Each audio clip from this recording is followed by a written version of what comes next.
The Speaker, I can tell you that both initiatives will deliver more than what that last government attempted to when, for instance, they put out a $1 billion infrastructure scheme.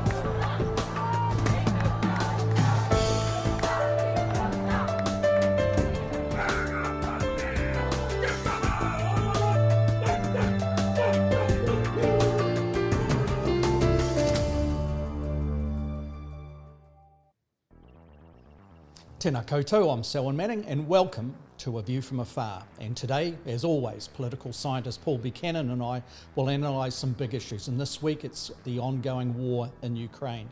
Specifically, we will examine how the invading forces of Russia are struggling against a determined and well-equipped Ukraine defence. What can we expect from Russia going forward from here? And how can Western nations sustain the sanctions regime? And is there an intensifying risk of sanctions evasion taking place? And how stable is the wider region? And how serious is the fomenting unrest among the Balkan states? We'll also look at and consider how advanced is the Eurozone in facing the reality that Russia has the advantage of cutting or allowing gas supplies to Europe as the winter advances in the next few months. And we're going to also look at how sustainable is Russia's alliance-making effort with the Stan states, the PRC, what the West regards as rogue states like Iran, Venezuela, the DPRK, Cuba, even Nicaragua. And finally, can Russian Federation President Vladimir Putin survive a military stalemate, and is that linked to some of those, the answers to some of those previous questions? So there's a lot to unpack here, quite clearly, and we've got Paul waiting online, so we'll cross to him very shortly. But first, if you are joining us via Facebook or YouTube, you can comment and feel free to do so. And also know that should your interaction be included in this program, it is quite a strong possibility it will be. I should say, let's cross to Paul now, and yep, we're all ready to go.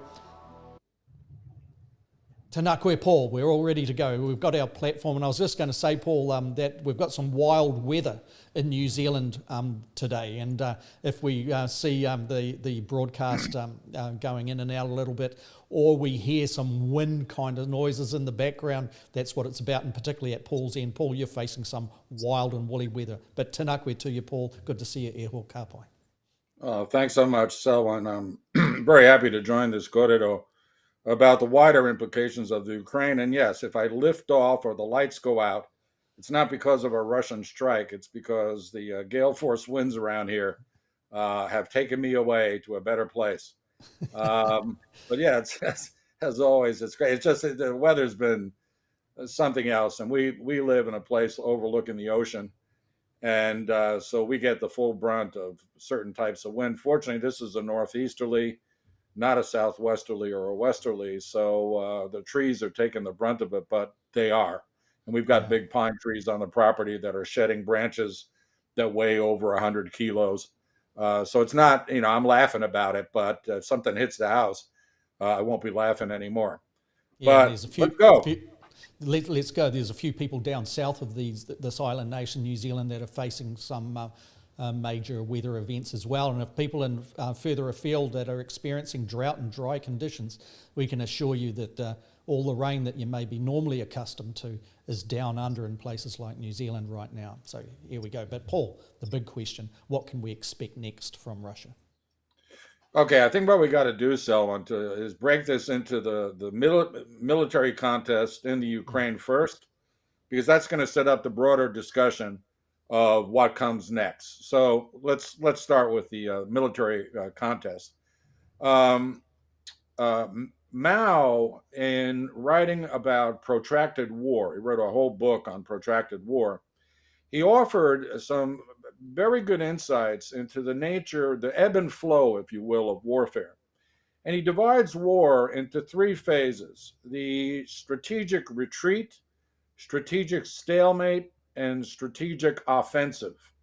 And then within them, there's tactical retreats, tactical stalemates, tactical offensive. Well, in the Ukraine today, we're at the strategic stalemate stage. The Russians have occupied significant amount of territory in the east, but they have not advanced appreciably for the last month.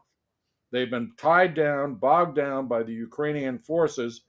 The Ukrainians cannot advance. They don't have enough manpower and firepower to push the Russians back. So it's stalemated in the east. And what's caused that, just as a quick question? Actually, attrition on both sides.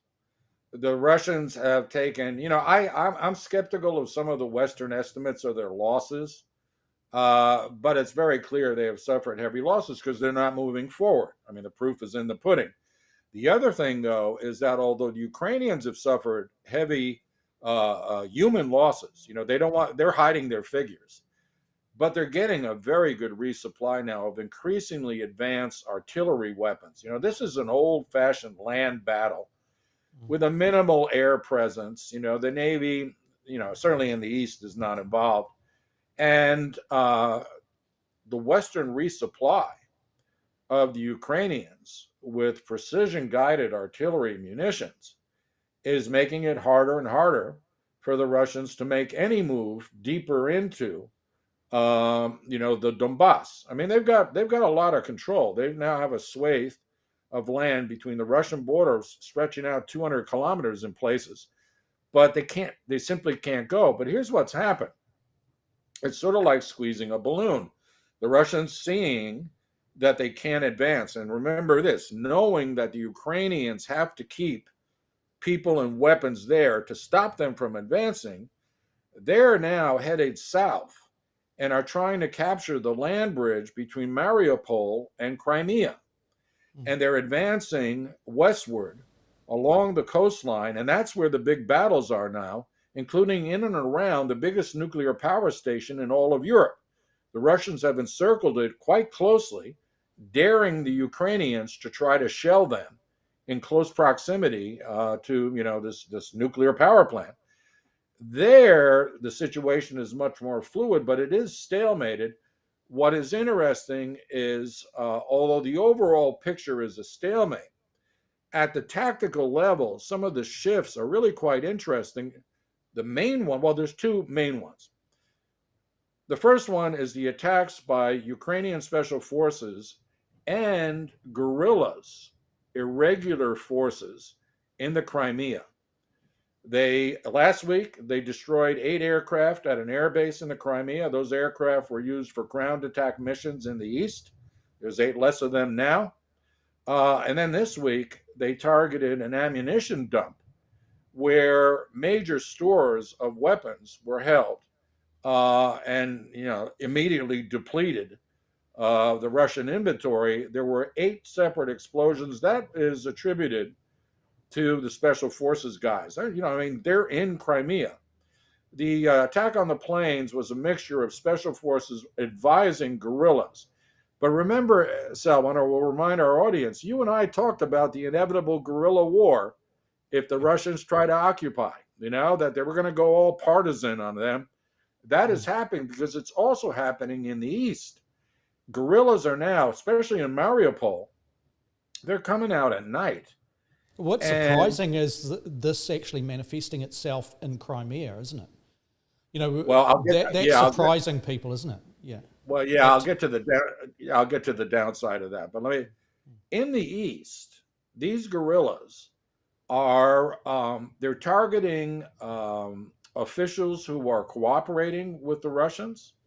So, public officials, when I say targeting, as in eliminating them, they're planting car bombs, they're targeting infrastructure. Interestingly, they're going to go after teachers who open schools in the next weeks because the schools now have Russian curricula. So the partisans or the guerrillas, whichever you say that the teachers are traitors and will be targeted accordingly. So they're putting fear into people who are collaborators with the Russians, and then they're targeting the Russians themselves.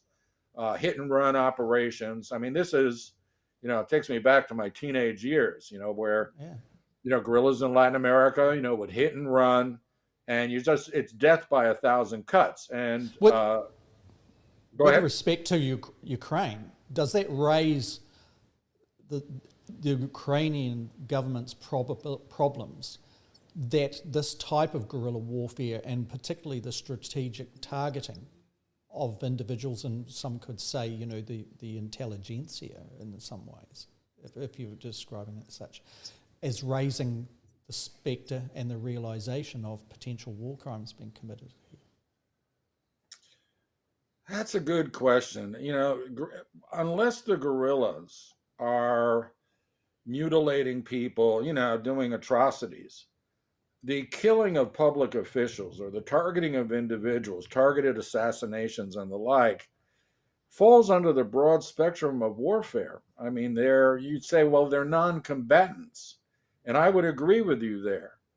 But guerrilla warfare is by design a messy business in which the guerrillas float back into the civilian population. There again, Mao said the civilian population is the sea in which the guerrilla fish swim. I suppose I raised it from the point of view of, Ukraine can't have it both ways. Bucha, I think, raised an example of the barbarity of what the reality of an invading force does, and the murder and the summary executions of civilians in a civilian context.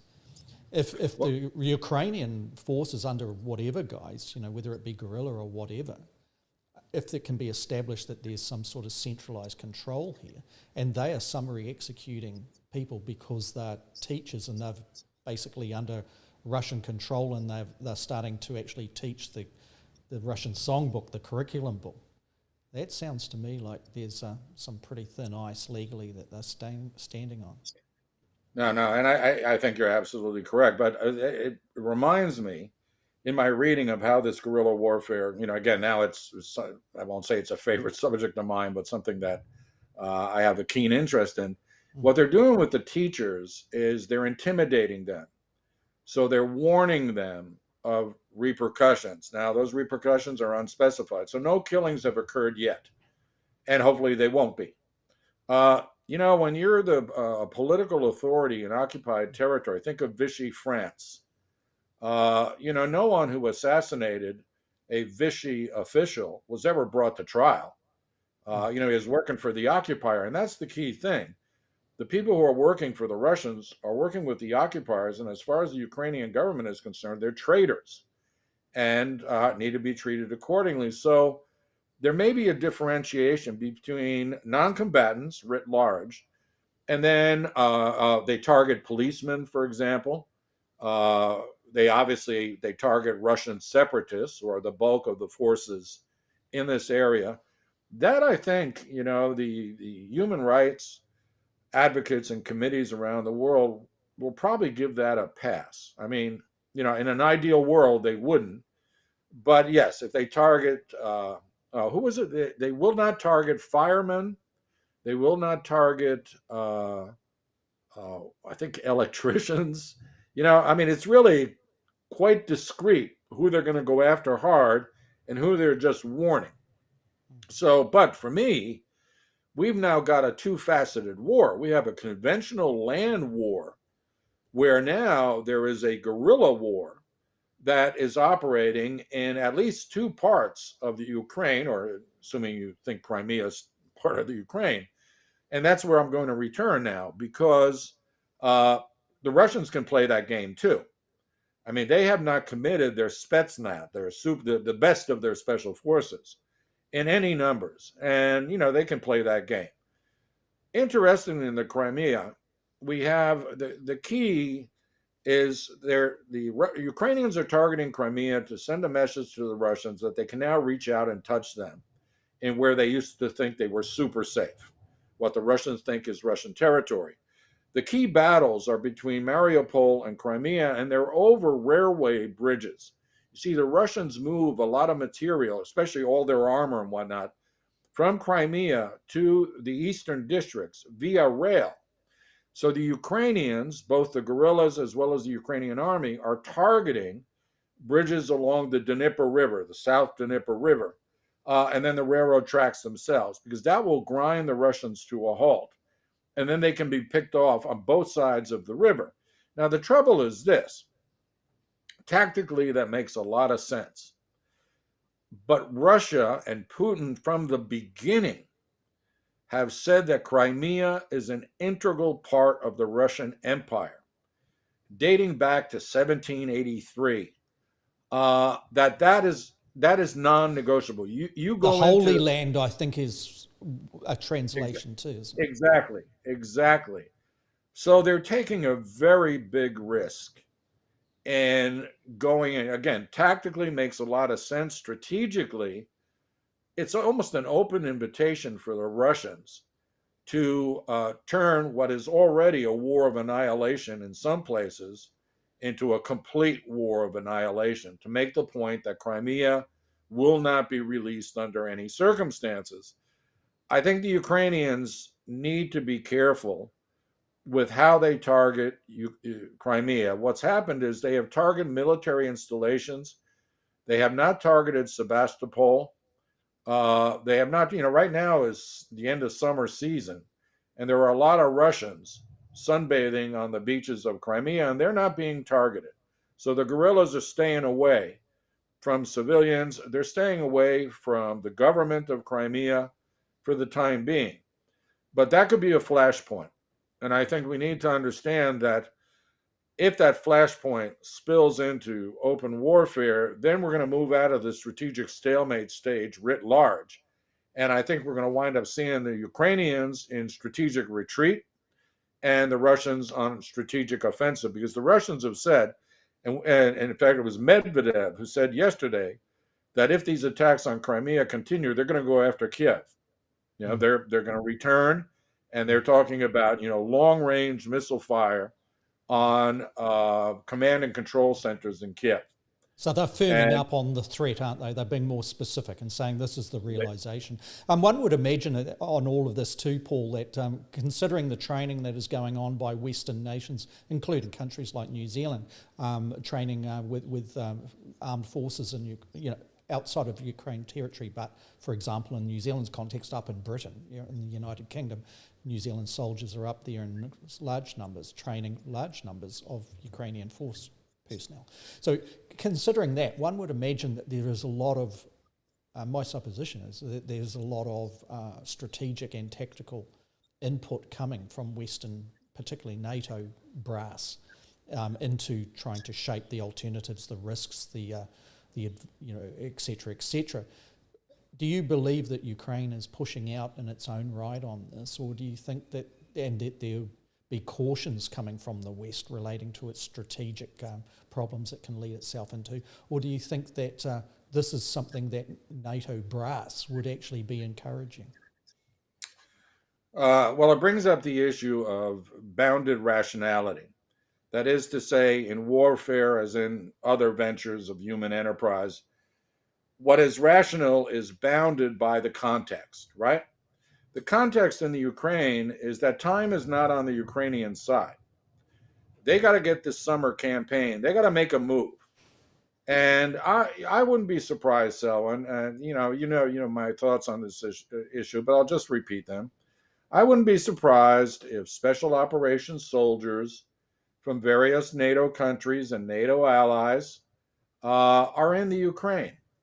And they're advising and assisting not only the Ukrainian army, but the very guerrillas that we have talked about. That's one of the things that special operations troops do. And they wouldn't be wearing Western uniforms. I mean, again, one of the things as a special operator is if you get caught, you can be summarily executed because you're not wearing the insignia.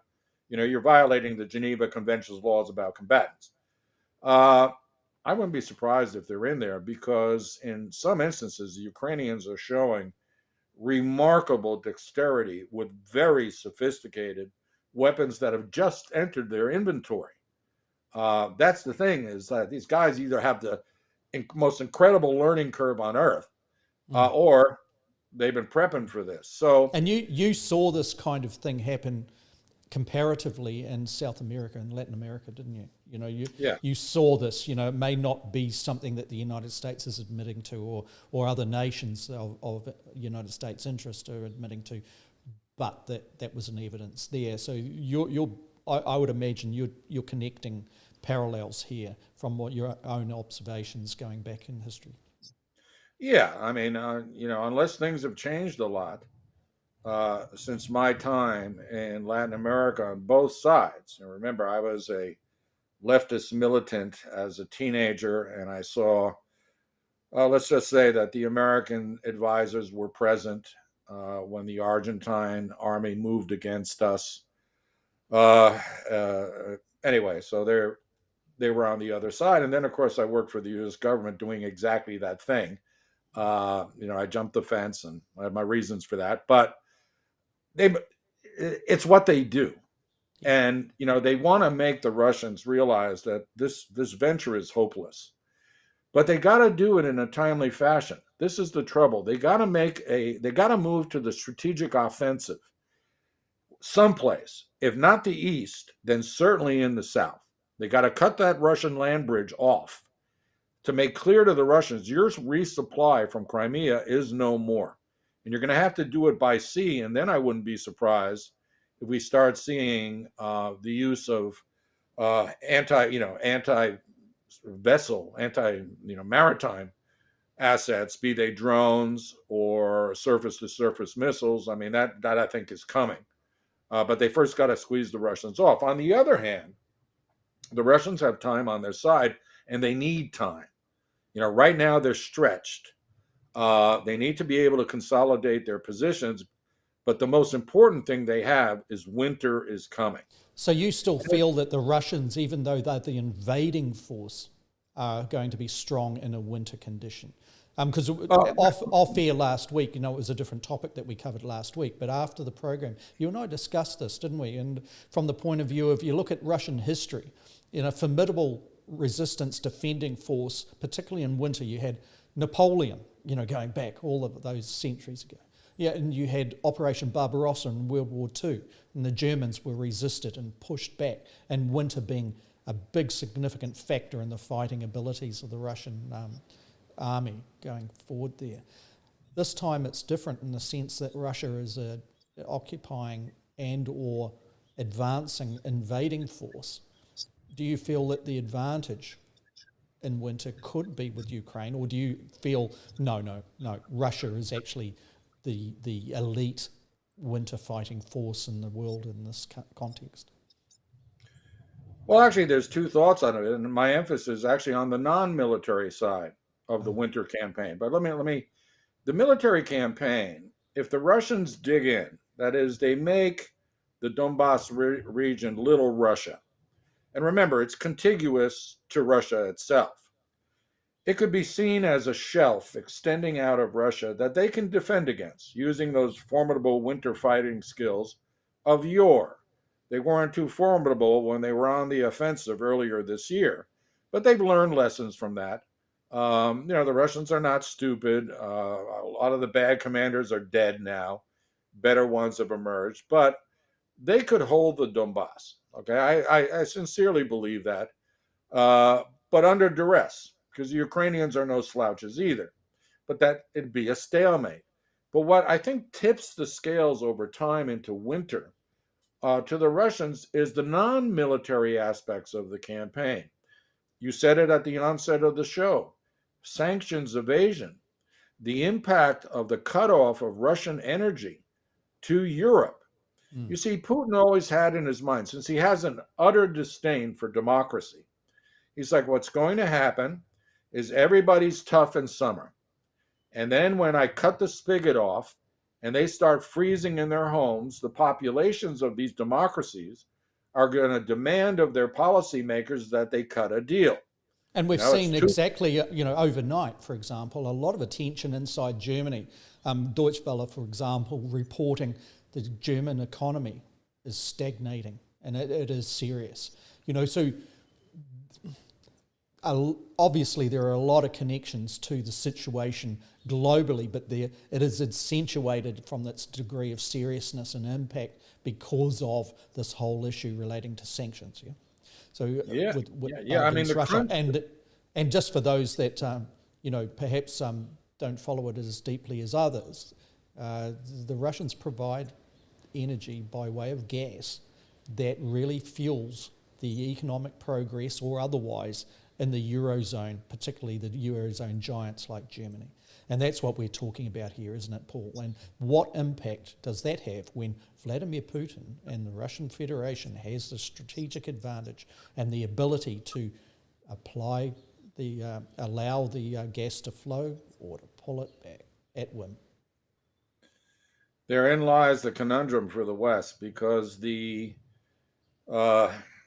economic impact, to say nothing of the personal discomfort impact of cutting off energy supplies to Europe in winter, is going to be quite dramatic and may have political repercussions throughout the region. But it's part of a larger set of problems for the West surrounding the sanctions regime.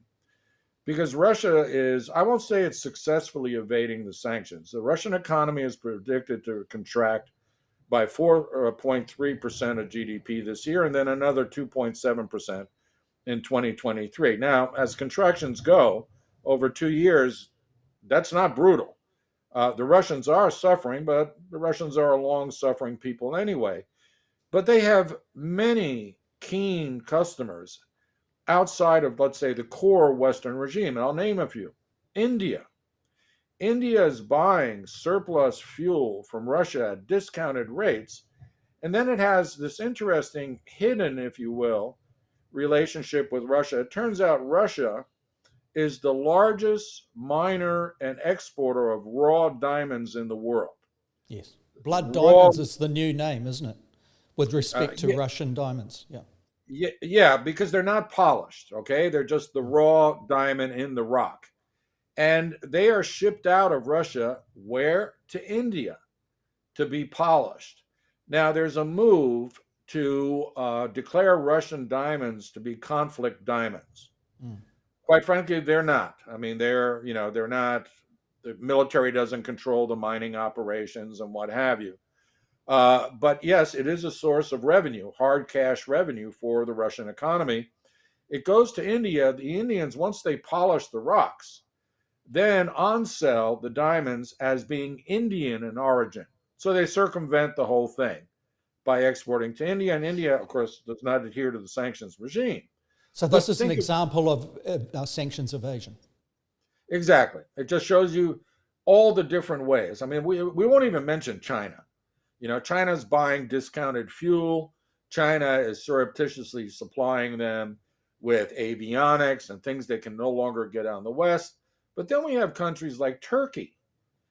Turkey is playing both sides of the fence.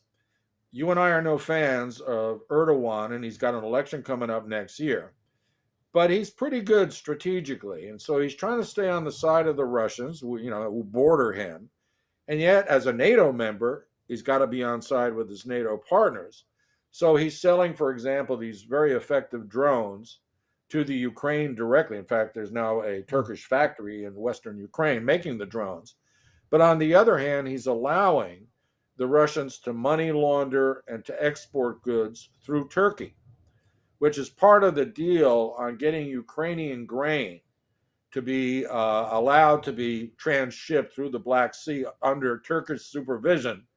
Let's just say that the Turkish are going to take a cut of any of that goes through. And of course, that was in exchange for sanctions relief on certain Russian exports from the Sea of Azov and then the Black Sea.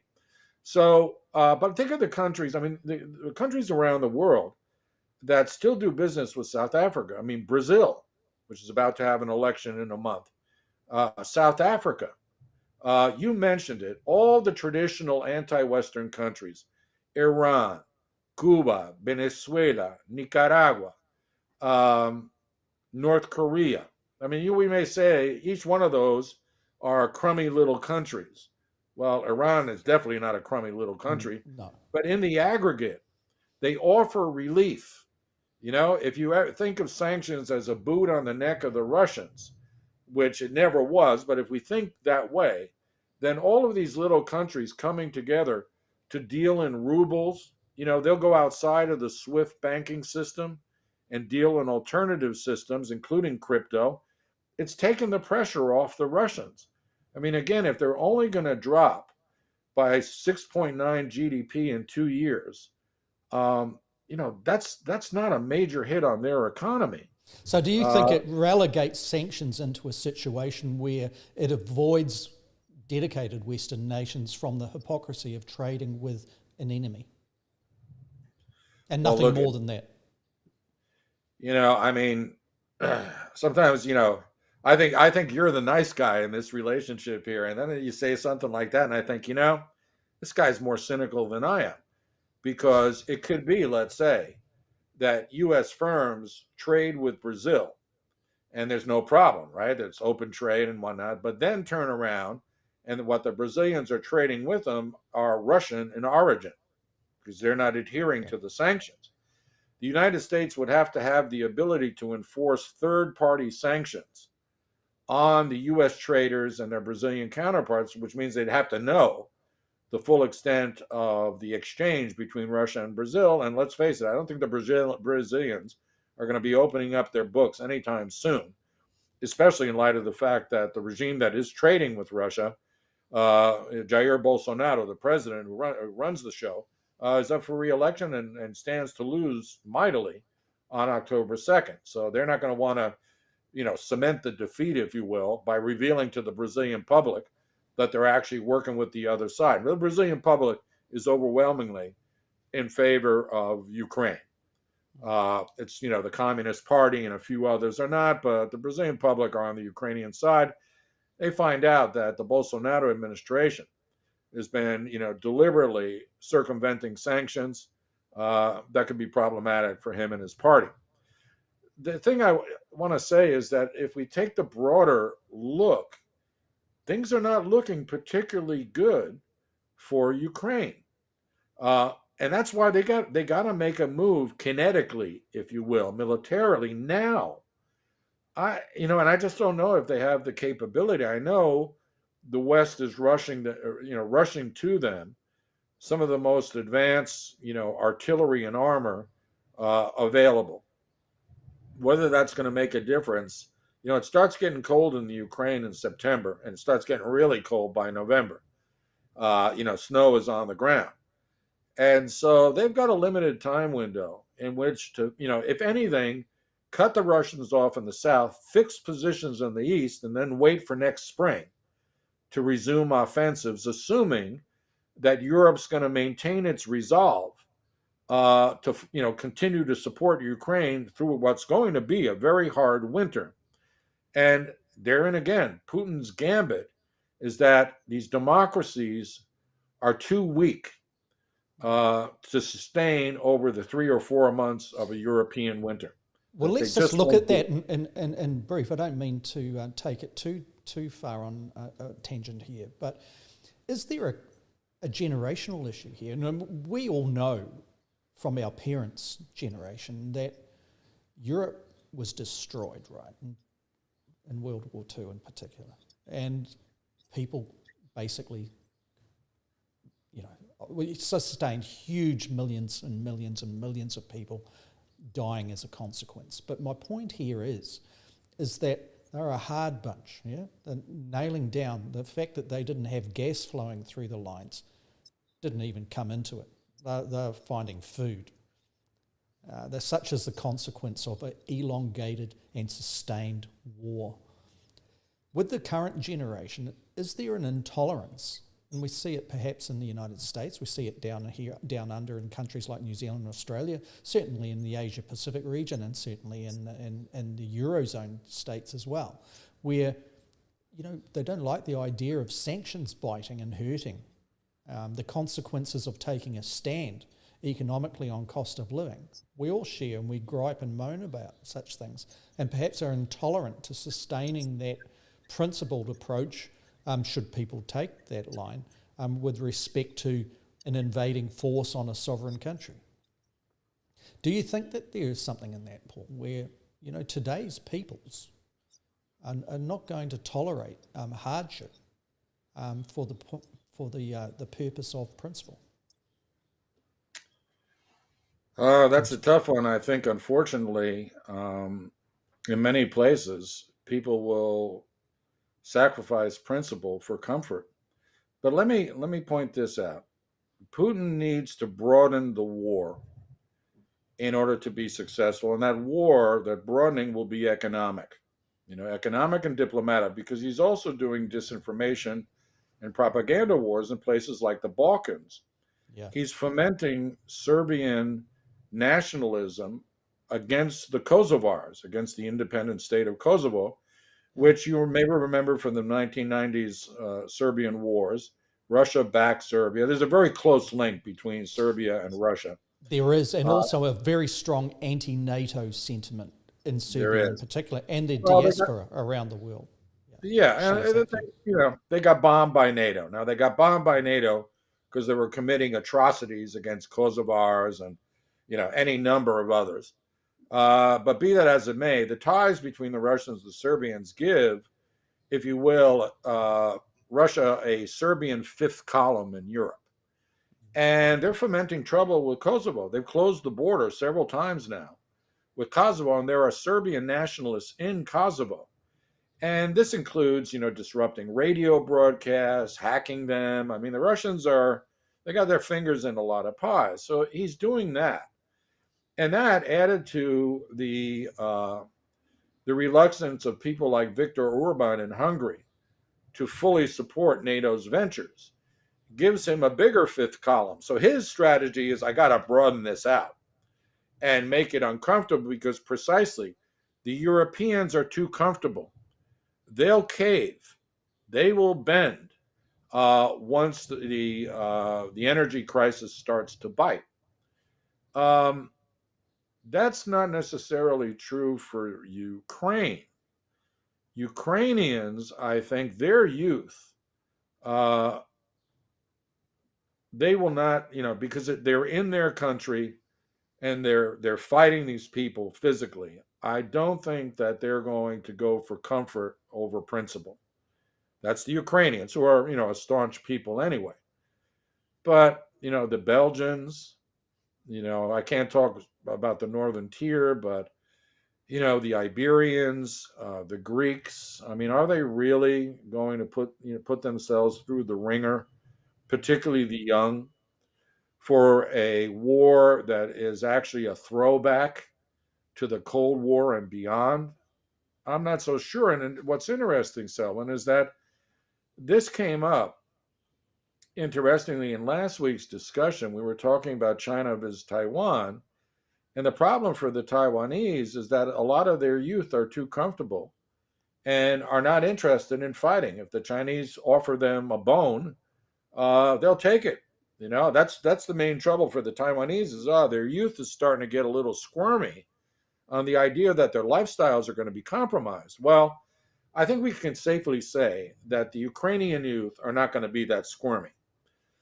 The French, even the Germans, I'm not entirely sure. And the proof will be what happens once, we get into December. But he's got to broaden it. The Ukrainians have to localize it. And for that, they need, a lot of support. And they need, that move in over the short term. The next few months are going to read out, quite interestingly, because if no movement is made, then I very reluctantly say it, because I'm against the Russian invasion and occupation. I think that Putin will gain the upper hand if Western resolve begins to crumble, in the bitterness of the European winter. So conversely, let's go take a look at deeper into this element. And you've already laid the bedrock for this particular question, Paul. But I'm talking here about how sustainable is Russia's alliance-making effort with the Stan states, the PRC, what the West regards as rogue states like, and you mentioned, and I mentioned at the front of the program as well, Iran, Venezuela, the DPRK, meaning North Korea, Cuba, and also Nicaragua. Now, what I'm talking about here is you raised already the delicacies, the nuance, the political elements of a danger for a country like, say, Brazil, that's facing elections soon, Bolsonaro's reality of working close in and for an advantage with respect to the Russian Federation, but not wanting the public or the voting public or the voting kind of interesting elements of evaluation of where they are to actually get a prominence as they lead into the debates for the elections in a month's time. That to me suggests that there's a delicacy to this. It's a delicate element of appeasement or rapprochement or engagement, while trying to actually have another step, a leg in the camp of the Western liberal democracies as well, and showing that they're not entirely for this invasion. We've, without going any deeper on the explanations of this question, the PRC has shown very clearly it's got 2 feet with respect to the invasion of Ukraine. On one, the diplomatic efforts are very strong. We do not want this to be continuing. We want business to return as normal. We do not believe that a sovereign nation of independence should be invaded by another force. So it's very clear. It's not even getting into the mitigating elements of that.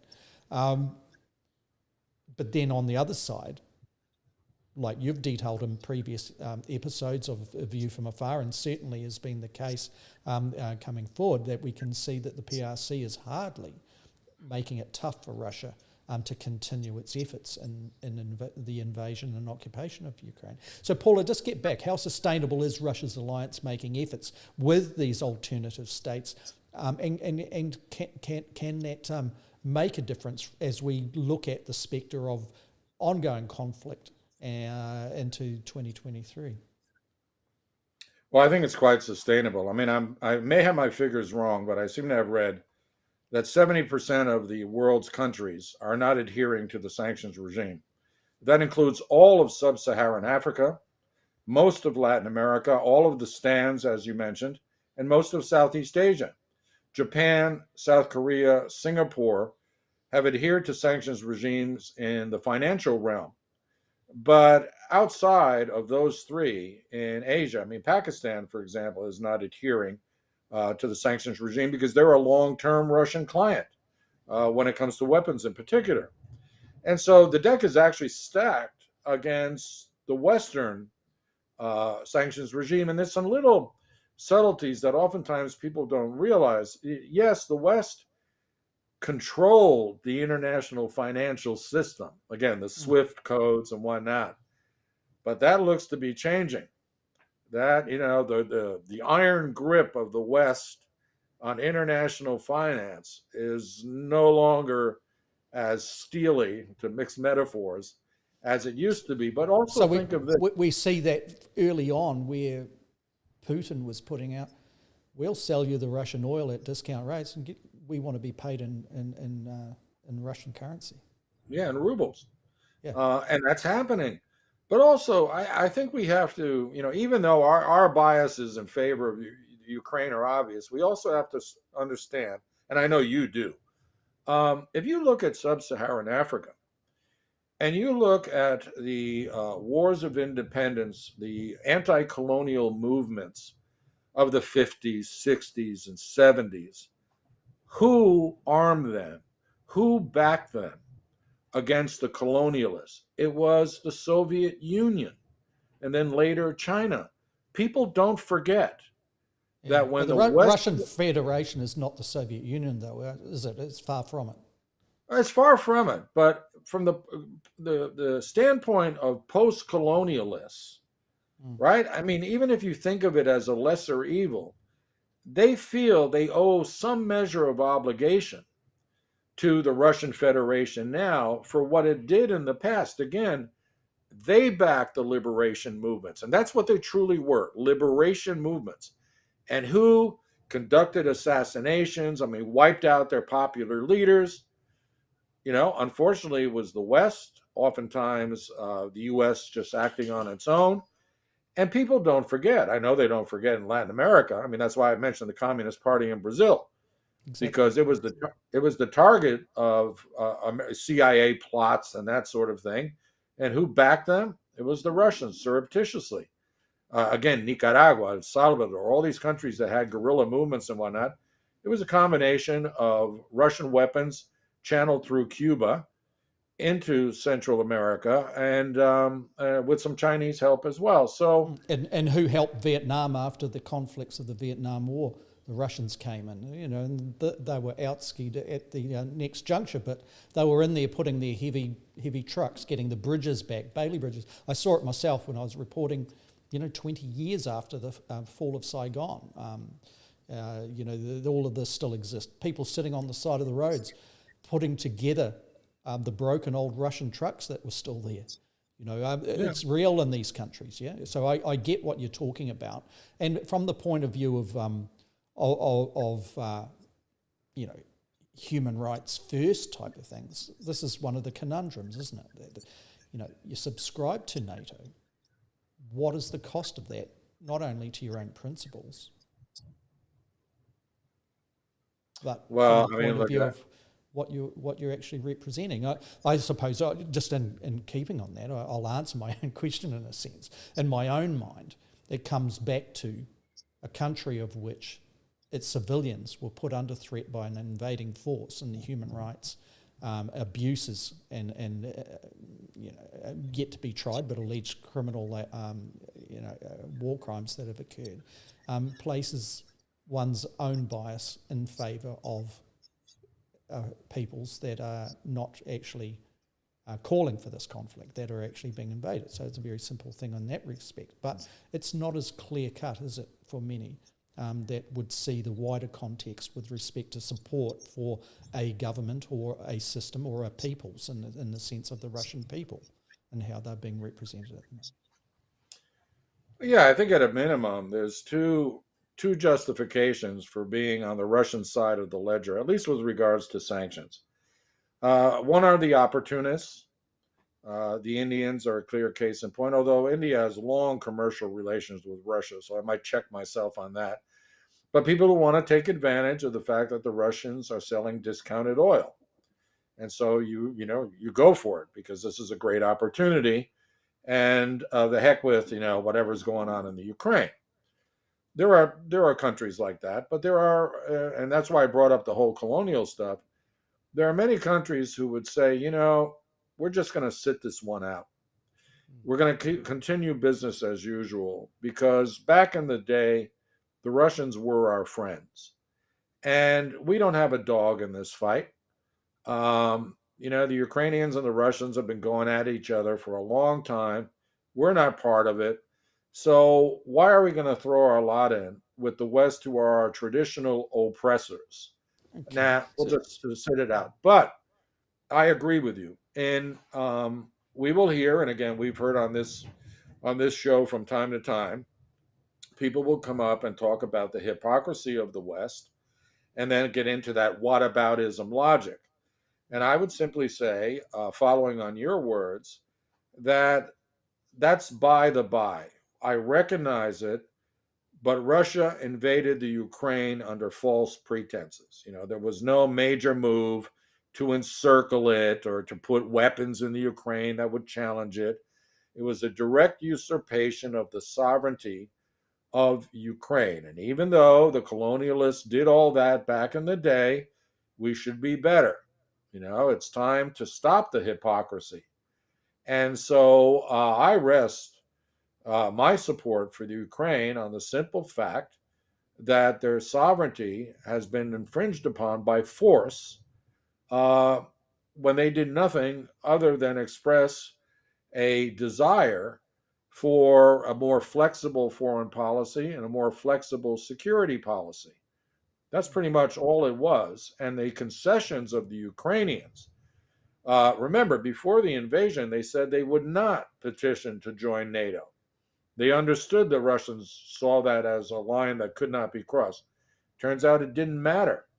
The Russians were already, hell bent on making that a pretext.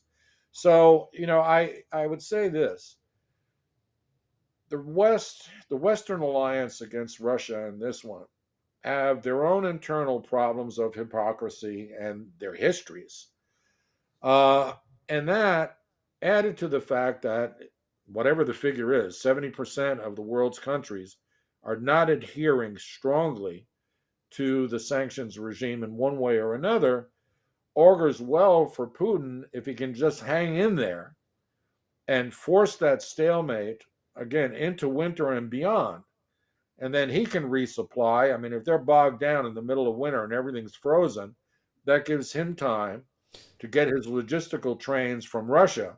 This is the point I was going to run. Sorry to jump over the top there, Paul, but this is, we've talked about the sanctions and the Russian Federation being able to sustain its efforts because of its associations and alliance making.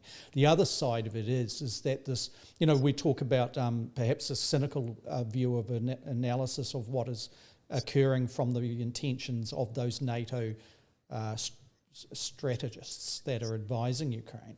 And there's a lot of commentary out there relating to, it seems that it's an effort to exhaust Russia's ability militarily to restock, not just its soldiers, but its hardware, its abilities to continue to be able to fire smart missiles seems to have been exhausted, for example, at different times.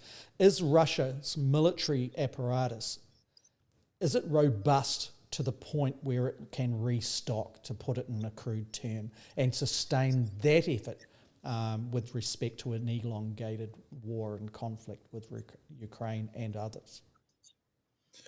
Not at the current tempo of operations. It's unsustainable. We have to remember, though, that they have lifelines thrown to them by the various stands, which have weapons industries of their own. China's undoubtedly their biggest lifeline.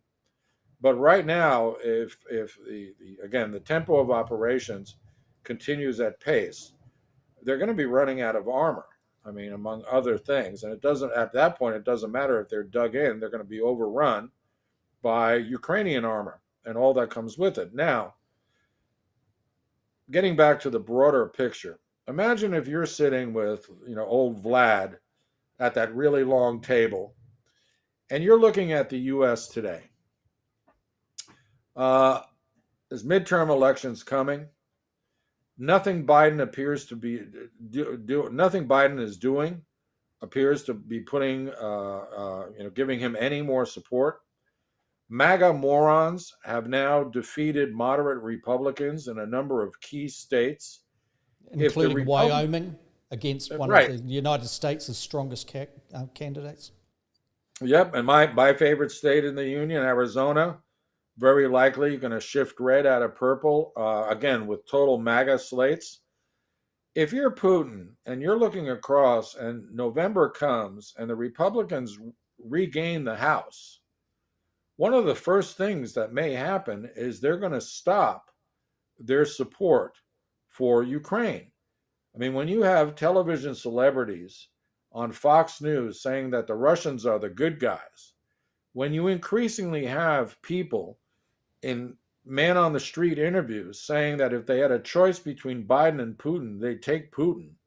I mean, there is a narrative in this, a pro-Russian narrative in the United States that is phenomenal in that it's the Russians. But these people believe probably what Putin has said all along, that he's a white Christian nationalist trying to defend true Western values from, the darker colored hordes of communists and socialists. I mean, it appears they believe this stuff.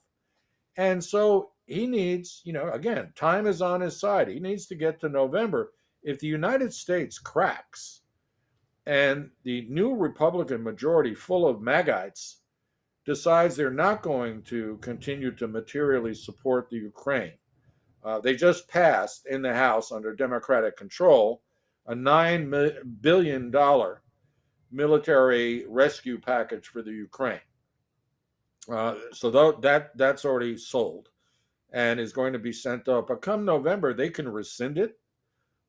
They can stop all funding, and then the war starts looking different, because in the meantime, if the Russians maintain the strategic stalemate, they can try to rebuild their inventory at home. Russian industry dedicated to the war purpose can get them back up to speed, certainly within 6 months. And you're right, they need semiconductors and microchips for the computing system, which all come from the West.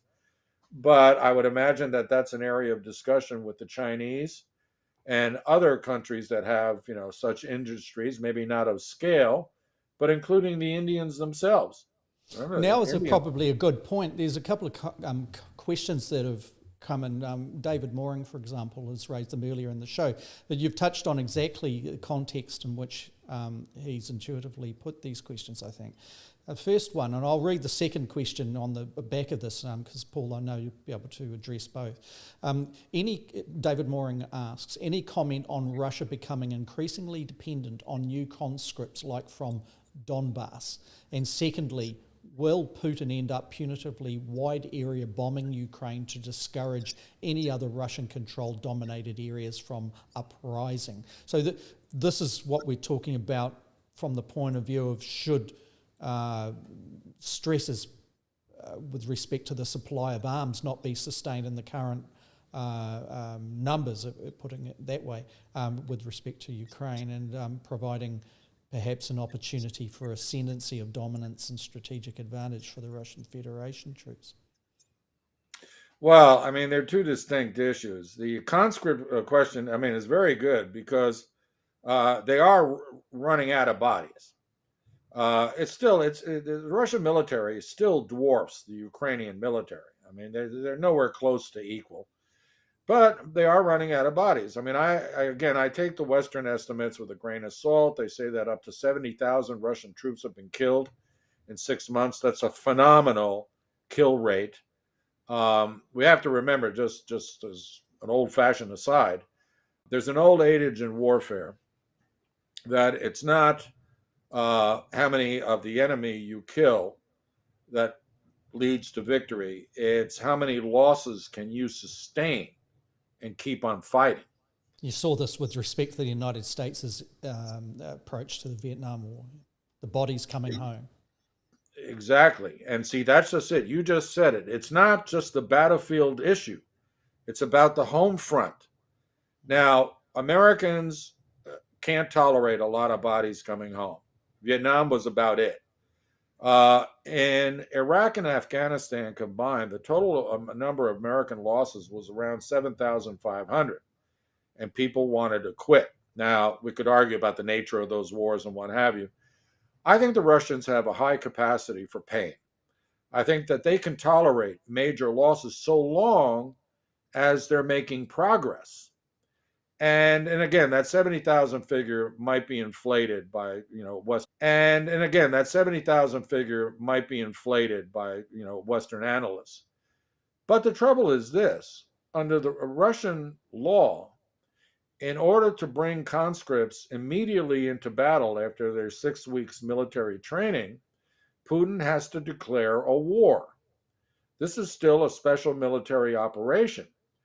So we know that he's cheating, that he is bringing conscripts in within the first 6 months of their service. See, part of that law is you're not going to put this raw meat into a fight unless it's an existential fight, a real war. And so by Russian law, conscripts in their first year of service are not sent overseas. If he needs to use them, he's going to have to change the law. But if he changes the law, then everybody will know that this is no longer a special military operation. It's not going well. He needs to bring these kids in, and these kids are going to get slaughtered. That may pose problems for his rule, but then again, he has shown that he doesn't really care about public opinion. He manipulates public opinion, And so unless, 70,000 families start hitting the streets saying we lost our sons for what, he could probably sustain it. On the other hand, and again, using that adage about sustaining losses, if you broaden it out outside of the battlefields, will the Europeans be able to sustain the losses of the energy crisis, being cold, having an economic contraction, compared to the Russians sustaining the losses of lower GDP or declining GDP growth? I think the advantage is on the Russian side, just because of who they are. I might be wrong. I might be overestimating the ability of Russians to suffer pain. But it seems to me that in that larger contest, he's got the advantage. On that point, David Mooring just adds, and thanks, David, for this. He says, wasn't it exactly the Russian losses in the 1980s, Afghanistan, that premeditated the reform and overturn of the Soviet Union? David, it was part of the overall decline of the Soviet Union, but it was not the precipitant. I beg to differ there. There was a lot more going on inside the Kremlin and in Russian society. I'll give you a hint from my old days. As early as the mid 70s, and then when I started engaging with the U.S. intelligence community in the 80s, there were estimates that up to half of the Russian workforce, particularly in heavy industry, were useless after lunchtime, because instead of eating food, they would go out and drink. They would drink, vodka until they were blind, and then they couldn't work. So productivity was in a sharp decline. The question, the CIA analysts, and this is where I got introduced to this crowd, was, why are they drinking? It's the workers' paradise. Everything's got to be good over there. Why are workers, proletarians, hitting the piss at lunch every day to the point that industrial production is now on a major terminal slide? The short answer is life sucks, right? Life under Brezhnev isn't good. Yeah, that's something that came through in a very powerful documentary that is out most recently, and it's called Interviewing Gorbachev. He was Gorbachev laying out that element of Soviet history after Brezhnev and saying the inefficiency. So you got Andropov, Chernenko in that space, obviously, dead years as far as doing something or reforming. And Gorbachev talking about the non-productivity and talking about the alcoholism that kicked in, the drinking of hard vodka, obviously, around lunchtime and on, getting anything done, being basically an economy of which had halted half of its productivity time every day of the week, every week of the year.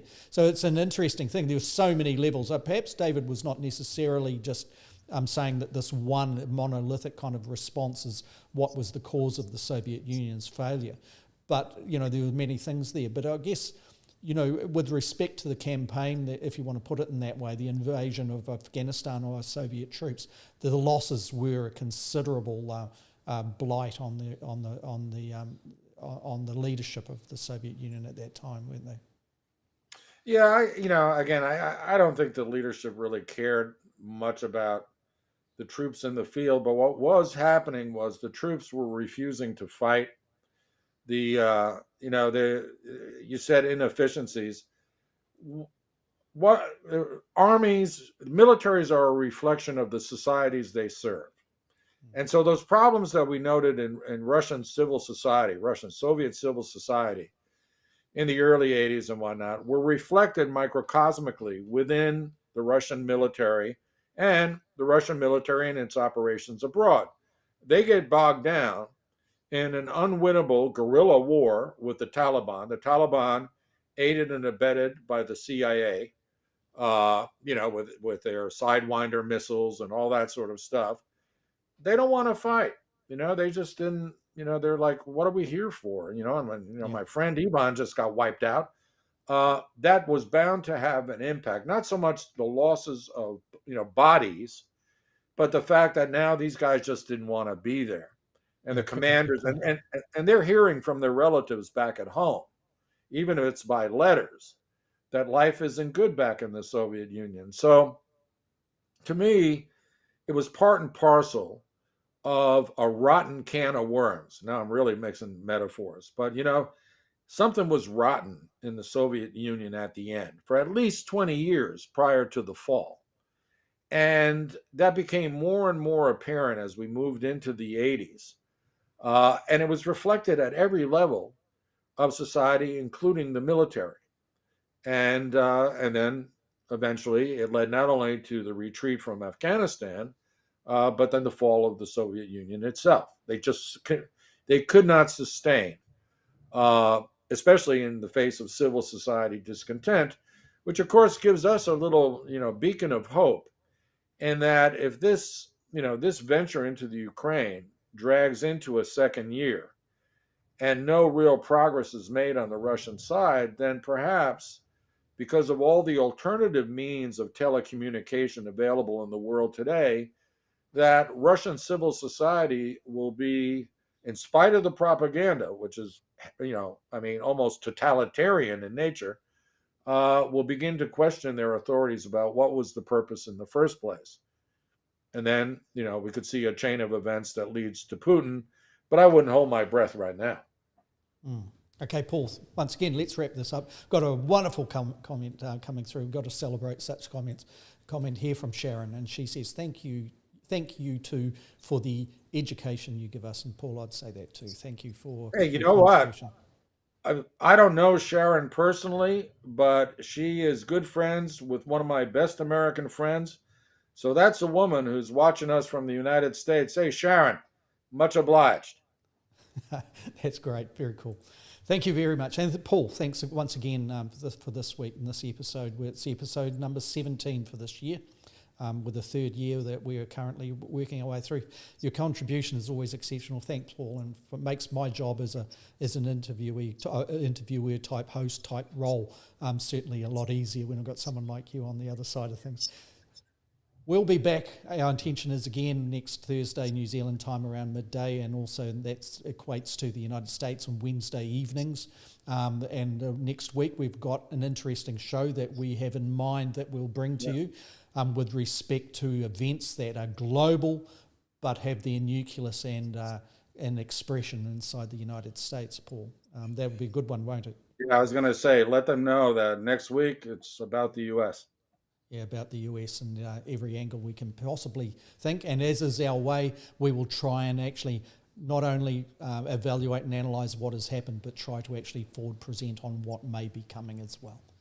So that will be our gig next week. Until that time, thank you for your, taking part in here, and those that lodge questions, and those that have been watching this live, and also to those that are going to watch it on demand over the next few days and weeks. Thank you again, and until such time as we return, ka kite anō, take care out there. Goodbye.